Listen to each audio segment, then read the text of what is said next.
जी नजरीन, सबसे पहले MDT square learning academy के बिहाफ पे अटक हम।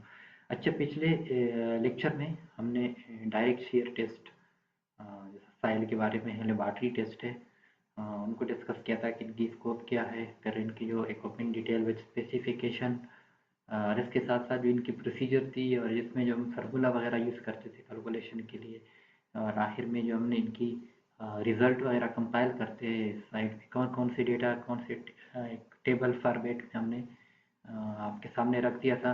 और आखिर में इनकी एप्लीकेशन वगैरह को भी हमने डिस्कस किया था कि ये हम डायरेक्ट शेयर टेस्ट कर लेते हैं, इसके कौन कौन सी चीज़ें हम जो एज अ सिविल इंजीनियर या जो टेक्निकल इन्वेस्टिगेटर आप कौन कौन सी चीज़ें फाइंड आउट कर सकते हो, कहाँ कहाँ पे इनकी एप्लीकेशन है। और इसके साथ साथ दूसरे लेक्चर में हमने इनकी जो कुछ प्री कैलकुलेशन थी। प्री कैलकुलेशन का मतलब ये है कि आप जब टेस्ट परफॉर्म कर रहे हैं तो इनके लिए कुछ पहले से आप कैलकुलेशन कर लेते हैं कि इनकी सैंपल वगैरह की क्वांटिटी कितना लेना है, और इसमें हमने कितने परसेंट वाटर वगैरह कौन कौन सी चीज़ें जो है पहले फाइंड आउट करनी है, ताकि वो इसमें एज इनपुट डेटा वगैरह हम यूज़ कर लगे। तो इनके बारे में हमने बड़ी डिटेल से डिस्कशन की थी, और इनके ग्राफ को भी डिस्कस किया था कि ग्राफ वगैरह कैसे ड्रा कर लेते हैं। तो आज के सेशन में हम एक नए टेस्ट, जो कि ऐसे समझ लो unconfined compression test of file, उसी को एक्सप्लोर करेंगे। और स्टार्ट करने से पहले आप अगर मेरे चैनल पे नए हैं या सिविल इंजीनियर हैं या आपका जो टेक्निकल इन्वेस्टिगेशन के साथ वास्ता है, तो आप ज़रूर मेरे इस चैनल को लाइक करें, सब्सक्राइब कर लें, ताकि जो आने वाला वीडियो है आपको टाइम पे मिले और फ़ायदा उठा सकें। शुक्रिया। अच्छा जी नजरीन, आज का जो हमारा main core topic of discussion है वो है ASTM D2166 standard test method for unconfined compressive strength of cohesive file. अच्छा, सबसे पहले हम इनका थोड़ा स्कोप देख लेते हैं कि जो हमारे पास ASTM D2166 है, ये बेसिकली जो एक ASTM का इंटरनेशनल स्टैंडर्ड है। हम किस चीज़ के लिए यूज़ करते हैं? जो सबसे पहला इनका स्कोप है वो है determination of unconfined compressive strength, जिनको हम क्यू यू से भी रिप्रेजेंट कर सकते हैं, कोई तो साइल वगैरह की। ऐसे समझ लो इनकी स्ट्रेंथ वगैरह को फाइंड आउट डिटर्मिनेशन को कवर कर देता है। अच्छा, दूसरी जो है इनकी applicable to soil, it can stand without lateral confinement. मतलब ऐसे जो क्ले है हमारे पास कि साइड से इनकी कन्फाइनमेंट नहीं है, उसी के ऊपर हम इसको एप्लीकेबल कर सकते हैं इसको।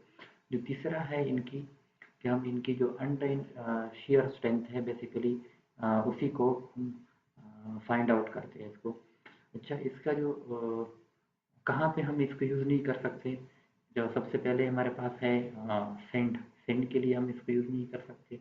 दूसरा जो है हमारे पास ग्रेवल है, क्योंकि इसमें ऐसे समझ लो कोहेसिव जो प्रॉपर्टीज़ है वो नहीं होता, तो बेसिकली हम इनके लिए यूज़ किए। आसान अल्फाज में आप कह सकते हैं कि आप क्ले के लिए स्टेप्स को यूज़ करते हैं। दूसरे नंबर पे इसमें जो कुछ टर्मिनोलॉजी वगैरह है इनके साथ रिलेटेड है, उनमें जो सबसे पहले है वो है अनकन्फाइंड कंप्रेसिव स्ट्रेंथ, जिनको हम क्यू यू से रिप्रेजेंट करते हैं। अच्छा, ये क्या है? इसका जो स्टैंडर्ड डिफिनीशन है कि maximum axial stress eight failure, कि हम जितना भी अगर सैंपल वगैरह हमने बना दिया एक इक्विपमेंट के अंदर हमने रख दिया, तो हम जितना लोड अप्लाई कर लेते हैं कि वो मैक्सिमम लोड जिस पे इनकी फेल्यूर हो जाए, हाँ वो शेयर हो, हाँ वो बल्जिंग हो, या कोई और इनकी जो टाइप की फेल्यूर हो, जिस दिन की फेल्यूर स्टार्ट हो उस वक्त जो इनकी मैक्सिमम वैल्यू होती है कंप्रेसर स्ट्रेंथ, इसी को लिए हम नॉन कन्फाइंड कंप्रेसर स्ट्रेंथ बोल लेते हैं। तो दूसरा है इसमें एक्सियल लोड। एक्सियल लोड क्या है? कि लोड अप्लाइड वर्टिकली, कि जो वर्टिकल में वर्टिकल डायरेक्शन में जो लोड अप्लाई कर लेते हैं उसको हम एक्सियल लोड बोलते हैं। अच्छा, एक्सियल स्ट्रेन क्या है?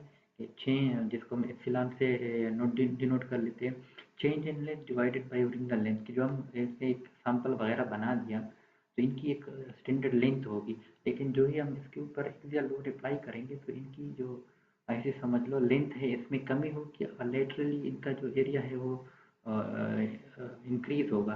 तो जो एक्सियल स्ट्रेन वो ये है कि जो इसमें चेंज इन लेंथ जो हो गया और इसको डिवाइडेड बाय ओरिजिनल लेंथ, इसका जो रेशियो है वो बेसिकली एक्सियल स्ट्रेन कहलाता है। तीसरा है अनड्रेन शेयर स्ट्रेंथ, जिनको CO से रिप्रेजेंट करता है, कि जो शेयर रेजिस्टेंस विदाउट ड्रेनेज वगैरह जो इनकी वैल्यू होती है बेसिकली उसी को हम अनड्रेन शेयर स्ट्रेंथ बोलते हैं। अच्छा, फेल्यूर क्या है? Point of maximum stress are 20% strength. अच्छा, आमतौर पर जो हम लोड वगैरह की क्लिक की बात कर लेते हैं, वो ऐसे समझ लो कि 5 टू 10% जो इनकी स्ट्रेन है उसी के ऊपर इनके फेल्यूर नॉर्मली आ जाते हैं। लेकिन जो मैक्सिमम वैल्यू है इनके लिए फेल्यूर के लिए वो 20% स्ट्रेन वगैरह रखा हुआ है। इसी के ऊपर जो ऑलमोस्ट जितनी भी क्लियर जो सैंपल है उनकी फेल्यूर वगैरह आ जाती है। तीसरे नंबर पे इनकी सिग्निफिकेंस क्या है, यूज़ वगैरह हम कहाँ पे यूज़ कर लेते हैं इस वैल्यू टेस्ट को। तो जो सबसे पहला इनका सिग्निफिकेंस है कि quick determination of shear strength of clay, कि जो हम क्ले वगैरह की स्ट्रेंथ वगैरह फाइंड आउट कर लेते हैं जल्दी से लेबॉरेटरी में, वो बेसिकली इसी टेस्ट से हम करते हैं। दूसरा जो है इनका कि रैपिड रिजल्ट, कि अगर हमें जल्दी रिजल्ट चाहिए, क्योंकि जो बाद औक़ात हमें थोड़ा टाइम कंस्ट्रेंट होते हैं प्रोजेक्ट में, जल्दी रिजल्ट के लिए बेसिकली इसी टेस्ट को हम परफॉर्म कर लेते हैं। अच्छा, किस चीज़ में इनकी हेल्प कर लेता है, एज ए सिविल इंजीनियर या टेक्निकल इंजीनियर, फाउंडेशन डिज़ाइन में भी इनका एप्लीकेशन है। स्टेबिलिटी एनालिसिस वगैरह में अगर आपने की डैम वगैरह की स्टेबिलिटी एनालिसिस करनी है। तीसरा जो इसमें साइड क्लासिफिकेशन वगैरह कर लेते हैं, उसमें भी इनकी बड़ी अहमियत है। अच्छा, यूज़ कहाँ पे होता है इसमें, जो जितनी भी जो हाईवे रिलेटेड प्रोजेक्ट है उसमें भी यूज़ कर सकते हैं। इसके अलावा जो बिल्डिंग फाउंडेशन है उसमें भी यूज़ कर सकते हैं। तीसरा जो एम्बैंकमेंट है, जो रोड के साइड पे हम स्टेबिलिटी पर्पस के लिए हम बना लेते हैं इसको, अगर स्लोपिंग लोकेशन है तो बेसिकली उसमें भी हम यूज़ कर सकते हैं। अच्छा, इसमें कुछ जो इक्विपमेंट के कौन-कौन से इक्विपमेंट है और इनकी डिटेल या जो इनकी स्पेसिफिकेशन होती है वो क्या है। इनमें जो सबसे पहले है वो है कंप्रेशन टेस्टिंग मशीन। आमतौर पर जो इनकी लोड वगैरह जब हम अप्लाई कर लेते हैं सैंपल के ऊपर, इनकी जो लोड कैपेसिटी होती है वो 1 से लेकर 5 किलो न्यूटन तक है। और दूसरा जो इनकी प्रॉपर्टी वो स्ट्रेन कंट्रोल है, कि मतलब इनमें जो स्ट्रेन जो है हम फिक्स कर लेते हैं, फिर उसी हिसाब से इनकी जो करेस्पॉन्डेंस जितना लोड आ जाता है उसी हिसाब से हम लोड वगैरह इनको फाइंड आउट कर लेते हैं। तीसरा जो है वो स्ट्रेन रेट। स्ट्रेन रेट का मतलब यह है कि ये बेसिकली 0.5 से लेकर 20% पर मिनट के हिसाब से इनमें जो स्ट्रेन वगैरह इनकी रेट वगैरह ऐसे समझ लो, उसी रेट से इनके ऊपर करेस्पॉन्डिंग लोड वगैरह हम अप्लाई कर लेते हैं। अच्छा, जो दूसरे लोड मेयरिंग डिवाइस है जिसको प्राइमिंग रिंग भी बोलते हैं या लोड सेल भी बोल सकते हैं। अच्छा, इनकी एक्यूरेसी जो है प्लस माइनस 1% है। जो तीसरे नंबर पे डायल गेज है, जो सेंसिटिविटी ऐसे समझ लें जिनकी वजह से हम स्ट्रेन वगैरह मेयर कर लेते हैं, इनकी जो सेंसिटिविटी या एक्यूरेसी है 0.01 मिलीमीटर है। अच्छा, चौथे नंबर पे इसमें वो जो वर्नियर कैलिपर वगैरह, आमतौर पर हम जो इनकी लेंथ वगैरह फाइंड आउट कर लेते हैं, जो इनका डाया है बेसिकली वो बड़ी इंपॉर्टेंट है। तो बेसिकली हम इसी वर्नियर कैलिपर की मदद से यूज़ करते हैं, जो इनकी एक्यूरेसी है 0.02 मिलीमीटर है। पाँचवें नंबर पे हमारे पास सैंपल ट्रिमिंग टूल्स है, जिसमें नाइफ हो गया या वाइस सावायरा हो गया, जिसको हम जो एक अगर बड़ा सैंपल तो हमने बना लिया, लेकिन जो एक स्टैंडर्ड टेस्ट के लिए हम सैंपल बना लेते हैं, इनकी कटिंग कर लेते हैं या नाइफ से, ये बेसिकली उसी के लिए ट्रिमिंग टूल वगैरह यूज़ करते हैं। सिक्स नंबर पे एक्सट्रूडर है फॉर रिमूविंग अनडिस्टर्ब सैंपल। ये बेसिकली जहाँ से हमने सैंपल वगैरह कलेक्ट करना है साइड से फील्ड में, ये बेसिकली उसी के लिए वहाँ पे हम यूज़ कर लेते हैं सैंपल कलेक्शन करने के लिए। अच्छा, ये इनकी जितनी भी अब हमने पिछले स्लाइड में हमने इक्विपमेंट वगैरह की कुछ डिटेल बयान कर दी कि कौन कौन से इक्विपमेंट हैं। ये ऐसे समझ लो इनकी कुछ पिक्टोरियल व्यू है, आप देख सकते हैं कि इसमें जो कंप्रेशन टेस्टिंग मशीन है, इनकी कौन कौन से पार्ट है। दूसरे नंबर पे जो इनकी लोड सेल या प्रोइंग रीजन को बोलते हैं, एक्यूरेसी वगैरह, वो भी आप देख सकते हैं। फिर जो इनकी डायल गेज वगैरह है जिसमें हम जो स्ट्रेन वगैरह मेजर कर लेते हैं, डिफॉर्मेशन वगैरह जिनको बोल देते हैं। सिमिलरली जो वर्नियर कैलिपर है और जो सैंपल एक्सट्रूडर है, जिसको हम फील्ड से हम इनकी सैंपल वगैरह कलेक्ट कर लेते हैं, फिर इनकी जो मेजरमेंट करते हैं, मॉइस्चर कंटेंट वगैरह हम फाइंड आउट कर लेते हैं लेबॉरेटरी में। बैलेंस, इनके लिए बैलेंस की ज़रूरत है, वो भी है। सिमिलरली जो ट्रिमिंग टूल है जिसमें नाइफ हो गया, कटिंग फ्रेम होगी, use to time cylindrical file sample वगैरह, जो हम इक्विपमेंट के अंदर रख देते हैं, बेसिकली उसी शेप के लिए बना लेते हैं। अच्छा, जो नेक्स्ट जो है इसमें सैंपल ट्रिमिंग टूल है, जिसमें नाइफ है हो गया, कटिंग फ्रेम यूज पर वाटर कंटेंट डिटर्मिनेशन वगैरह, जिसके लिए हम यूज़ कर लेते हैं, जिसमें डिफरेंट बाउल वगैरह यूज़ कर लेते हैं ओवन रखने के लिए। सिमिलरली स्टॉप वॉच है, आप उनको ऐसे समझ लो स्ट्रेन रेट अभी आप फाइंड आउट कर सकते हैं किस रेट से या किस टाइमिंग से इनकी जो ये वैल्यू बढ़ रही है। इसके अलावा जो इसमें मिसलेनियस है, जिसमें स्टील स्केल हो गया, ग्लास प्लेट हो गया, या स्पैचुला वगैरह या मार्किंग टूल वगैरह जो आप लेबॉरेटरी में यूज़ होते हैं, बेसिकली ये आप देख सकते हैं, ये इसी टेस्ट में यूज़ होंगे। अच्छा, इसके अलावा जो प्रिपरेशन ऑफ टेस्ट स्पेसिमेन है कि जो हम cohesive soil, basically cohesive soil पे कंडक्ट कर लेते हैं इस टेस्ट को। तो ये ऐसे समझ लो कि हम अनडिस्टर्ब सॉइल सैंपल वगैरह कि डिस्टर्ब ना हो, बिल्कुल जो एज इन सिचु कंडीशन से हम इसको कलेक्ट कर लेते हैं। इसके साथ जो इनकी सिलेंड्रिकल शेप वगैरह बना लेते हैं। अच्छा, इनकी कुछ पैरामीटर हैं जो कि स्टैंडर्ड ने एक वैल्यू असाइन किया है कि जो हमारे पास जो इनकी डायमीटर होगी वो उनकी जो सैंपल की वो अप्रॉक्सीमेटली 38 मिलीमीटर के बराबर होगी। सिमिलरली जो इनकी हाइट है वो 76 मिलीमीटर होगी। और तीसरे पॉइंट पे जो इनकी रेशो है, मतलब हाइट टू डायमीटर रेशो है, वो 2 मतलब इससे कम नहीं होना चाहिए। सिमिलरली जिनकी रिक्वायरमेंट है कि जो इनकी सैंपल वगैरह वो स्मूथ होना चाहिए, इसके अंदर कोई क्रैक्स वगैरह या डिस्टर्बेंस ना हो, और इसमें जो मॉइस्चर है वो यूनिफॉर्मली मेंटेन हो, इसमें कोई ऊपर नीचे वगैरह ना हो इसमें। अच्छा, छठे नंबर पे इनकी स्टेप वाइज प्रोसीजर है कि हम कैसे परफॉर्म कर लेते हैं। जो स्टेप 1 है इसमें हम मेजरमेंट कर लेते हैं कि जो इनिशियल सैंपल की लेंथ है, क्योंकि ये बड़ी ज़रूरी है इनिशियल लेंथ, उसको फाइंड आउट कर लेते हैं, और जिनका इनिशियल डायमीटर है उनको भी फाइंड आउट कर लेते हैं। इसके साथ हम इनको दूसरे स्टेप में प्लेसमेंट का है कि जो हमने सैंपल वगैरह तैयार की इसको मशीन के अंदर सेंट्रली रख देते हैं। और इसमें ऐसे समझ लो कि अलाइनमेंट है, प्रॉपर इंश्योर कर लेते हैं ऊपर नीचे से कोई इसमें कोई ऐसे समझ लो फ्लेक्सिबिलिटी या ऐसे कोई मूवमेंट वगैरह ना हो। तीसरे स्टेज में इनकी लोडिंग है कि इनके ऊपर जो हम एक्सियल लोड वगैरह कांस्टेंट स्टैंड से हम अप्लाई कर लेते हैं। और इनकी जो स्टैंडर्ड ने इनकी रेट वगैरह मेंशन की है कि 0.5 से लेकर 2% पर मिनट के हिसाब से आप इनकी मेंटेन कर लें, इनकी जो स्टैंडर्ड रेट है।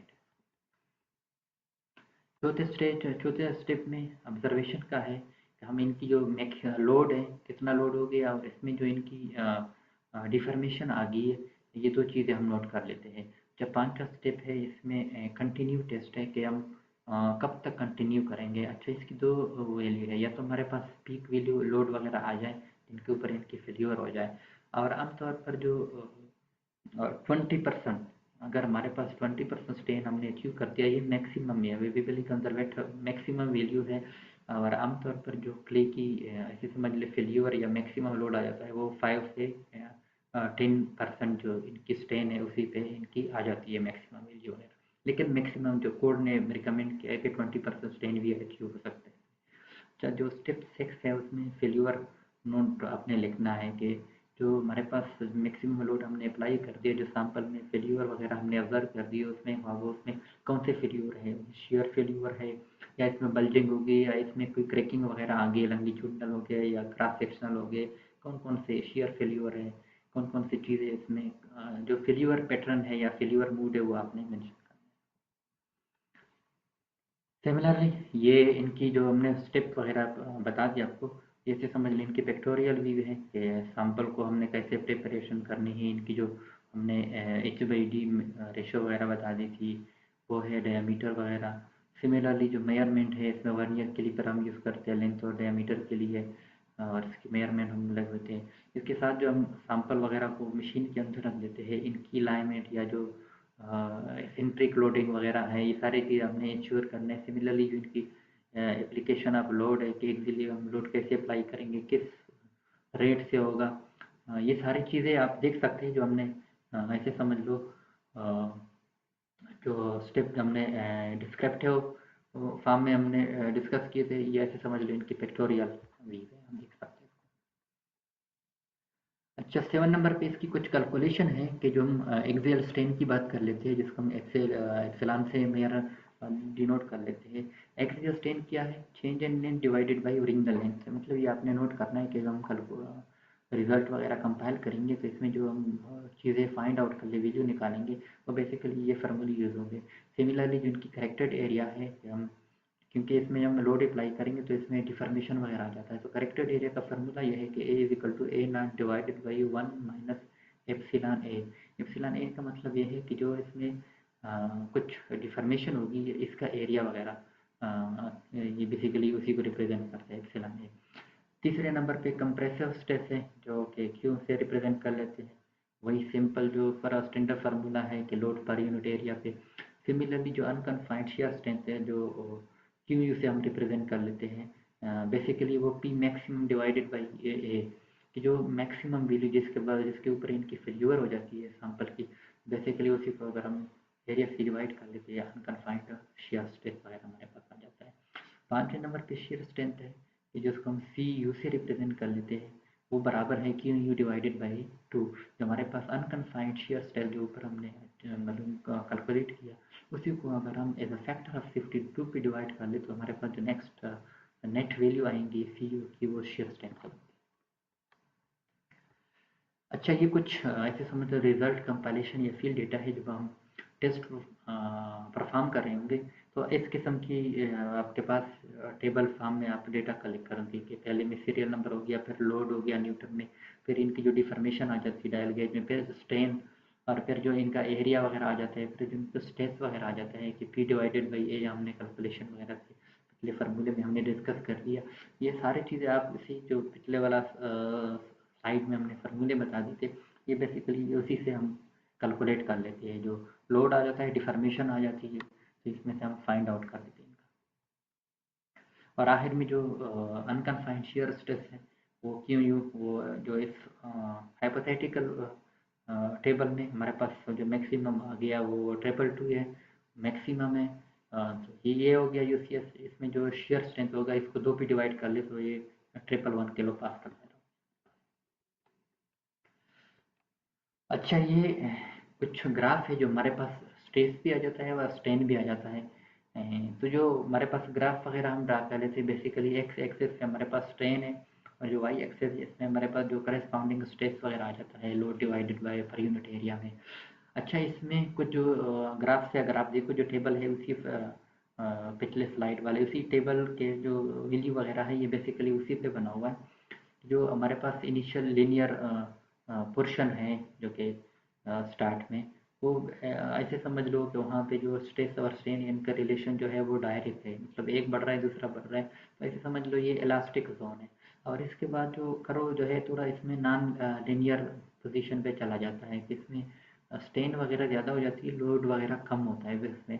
और आखिर में जो हमारे पास पीक वैल्यू है अगर आप देखो अनकन्फाइंड कंप्रेशन शियर जिसको हम क्यू से रिप्रेजेंट कर रहे हैं, और इसके बाद जो पीक के बाद ऐसे समझ लो इनमें जो सॉफ्टनिंग आ जाती है, ऐसे समझ लो वो डाउनवर्ड शुरू हो जाता है, इसमें फेल्योर वगैरह आ जाती है। तो इसमें की पॉइंट क्या है कि हमारे पास पीक स्ट्रेस है वो हमारे पास स्ट्रेंथ हो गया। इसके अलावा जो स्लोप ऑफ इनिशियल लाइन है ये बेसिकली स्टिफनेस को ज़ाहिर कर लेता है कि ये कितना इसमें स्टिफनेस है जो क्ले वगैरह हम टेस्ट कर लेते हैं। और आखिर में जो इनकी फेल्योर स्ट्रेन है ये बेसिकली अगर आप पिक्चर्स देखें इसमें 5 से लेकर 10 के दरमियान, 5 से 10 के दरमियान जो है आमतौर पर जो टिपिकल क्ले है हमारे पास बेसिकली इसी रेंज के दरमियान इसमें इनकी फेल्योर वगैरह या मैक्सिमम इनकी स्ट्रेंथ वगैरह आ जाती है।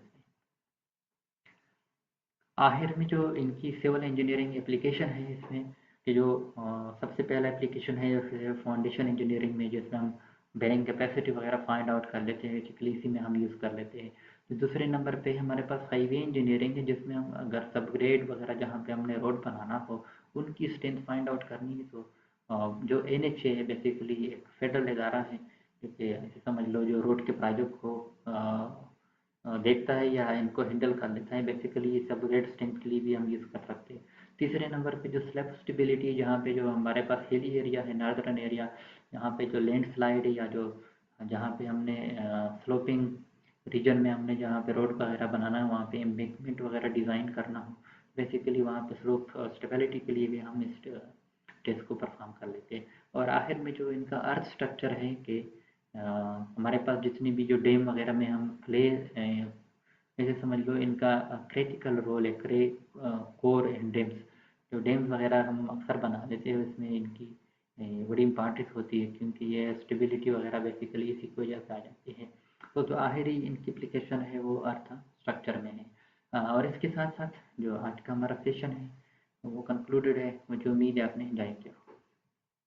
जी नजरी, आज के सेशन को मैं थोड़ा समराइज कर लेता हूँ। आज हमने unconfined compressive strength of cohesive soil जो कि ASTM 2166 कवर कर रहा है। इनका स्कोप डिस्कस किया, फिर इनकी जो इक्विपमेंट डिटेल विद स्पेसिफिकेशन है वन बाय वन, उनको भी बड़ी डिटेल से हमने एक्सप्लोर किया। और इसके साथ साथ जो इनकी स्टेप वाइज प्रोसीजर है कि लेबॉर्ट्री में हम कौन कौन से स्टेप को फॉलो कर सकते हैं, स्टेप वाइज जो इनकी प्रोसीजर वगैरह है उनको डिस्कस किया। फिर इनकी जो हम फार्मूला वगैरह यूज़ करते हैं कुछ कैलकुलेशन जो हमने करनी होती है उनको भी एक्सप्लेन किया। फिर इनकी जो रिज़ल्ट कंपाइलेशन है कि हम जो टेबल फॉर्मेट में, टेबुलर फॉर्म में हम डेटा इकट्ठा कर लेते हैं, वो कैसे किस फॉर्म में होगा वो हमने आपके साथ शेयर किया। और आखिर में जो इनकी ग्राफ वगैरह हम ड्रा कर लेते हैं, क्योंकि हमारे पास इनमें स्ट्रेस भी आ जाता है, स्ट्रेन भी आ जाता है, तो इन दोनों की हम ग्राफ ड्रा कर लेते हैं और मैक्सिमम जो वैल्यू वगैरह हमारे पास आ जाती है उनको हाईलाइट कर लेते हैं। तो ग्राफ को भी हमने डिस्कस किया कि इनका जो लीनियर पोर्शन इनका क्या मतलब है, फिर जो इसमें नॉन लीनियरिटी वगैरह आ जाती है, इफेक्ट भी चला जाता है, इसका क्या मतलब है। और आखिर में हमने इनकी जो एप्लीकेशन है सिविल इंजीनियरिंग फील्ड में उनको एक वन बाय वन एक्सप्लेन किया। मुझे उम्मीद है आपने एंजॉय भी किया होगा। और इसके साथ साथ आपने अगर मेरे लेक्चर को समझना है तो जो ऊपर आपको लिंक नज़र आ रहा है, आप तरतीब से देखें, इंशाल्लाह के फ़ायदा होगा। शुक्रिया।